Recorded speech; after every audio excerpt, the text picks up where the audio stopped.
This video's about my biopsies for the amyloidosis. The first one I had was what they call a fat pad biopsy, and that's where they go in and get a little piece of fat off of your stomach, and they send that off to be analyzed to see if it has the amyloidosis in it.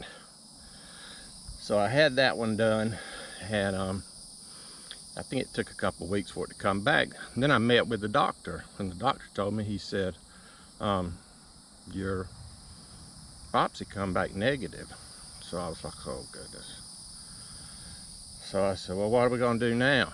He said, well, we know you have amyloidosis. We can tell by the scans and stuff, but what we need to do, we've got to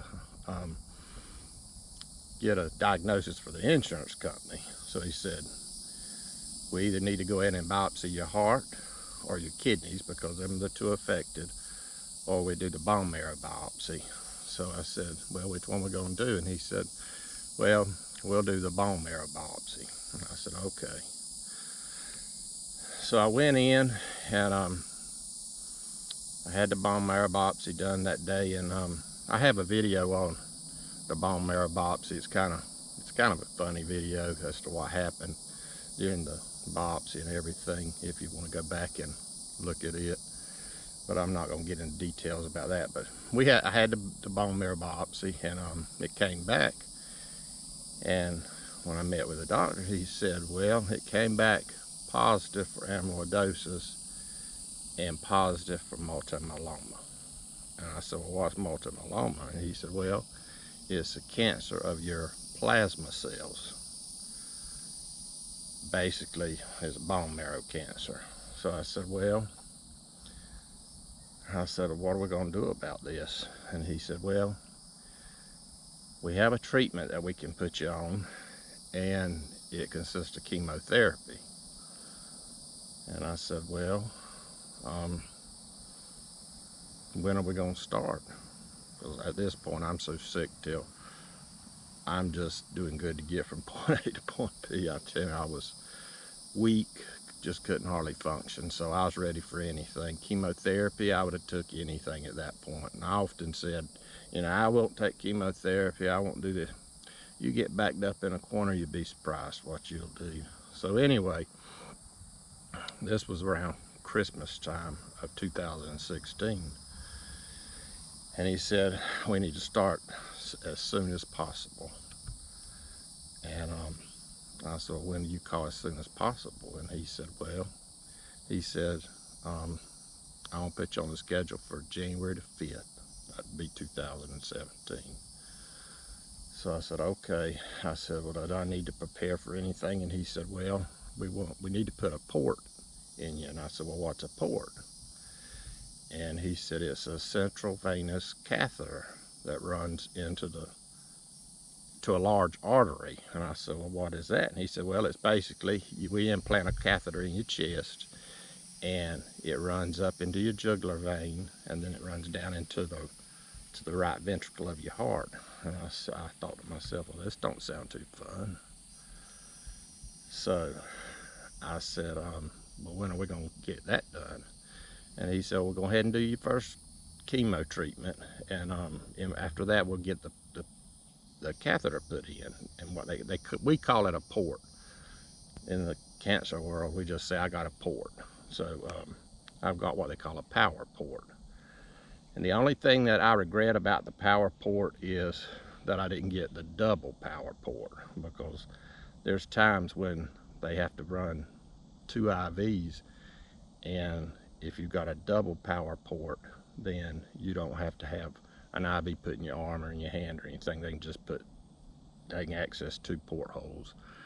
But I went ahead and I got my port put in, and that's probably the best friend I've got when it comes to this cancer, is that port, because they can access that thing for anything they need to put, infusions, withdraw blood, everything. And it's just a little port. It's right here in my chest, and it doesn't bother me if I go swimming or if I take a shower. I don't have to worry about it. It's self-enclosed. So it's a good little thing to have. And I went in and the chemos that he started me on was what they call Cytoxin, Velcade, and dexamethasone, and that's the standard chemos for the amyloidosis, and it also works on the multiple myeloma at the same time. So we started them on January 5th, and I started on a weekly regimen. I'd go in and I'd get my blood work that morning early, about 7 o'clock, and then I'd meet with a doctor, and he would see what my readings looked like and see how everything was, see if my white count was off or anything like that, to where I couldn't have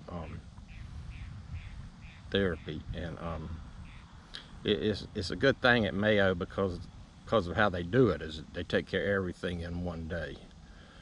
But I started on that in January of 2017, and I stayed on it. I'm not real sure. I'm gonna have to go back and look at my records, but I think I was on it about 5 months. But it worked at the beginning, and then it kind of got to where it wasn't working, and we had to switch to something else. But I'll get into that. But some of your side effects from it is, and I'm sweating, it's hot out here today in Florida,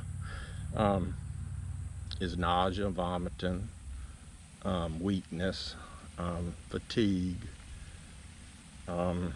That's about the main ones I can think of. But there's some people that take that same treatment and don't have any side effects. So just because I have this side effect doesn't mean the next person's going to have the same side effects. So people, they'll get on social media and they'll ask, well, I'm fixing to start such and such drug, what kind of side effects? Well, you might be one of the fortunate ones, don't have any side effects, because I see people that doesn't have any side effects from some of these drugs. So it's just according to your makeup as to what kind of side effects you're going to have, whether you're going to have bad ones or super bad ones, and you don't know till you get on it. But my first week that I took it, I didn't have any side effects, so I thought, oh, this ain't going to be too bad. But my side effects started the second week. But I'm going to end this video because I'm almost at 8 minutes. But we're now into January of 2017, where I'm starting my treatment of which in the medical field they call it Cyber D. But I'll get back with you more on how the treatment affected me and the side effects I had and stuff on the next video.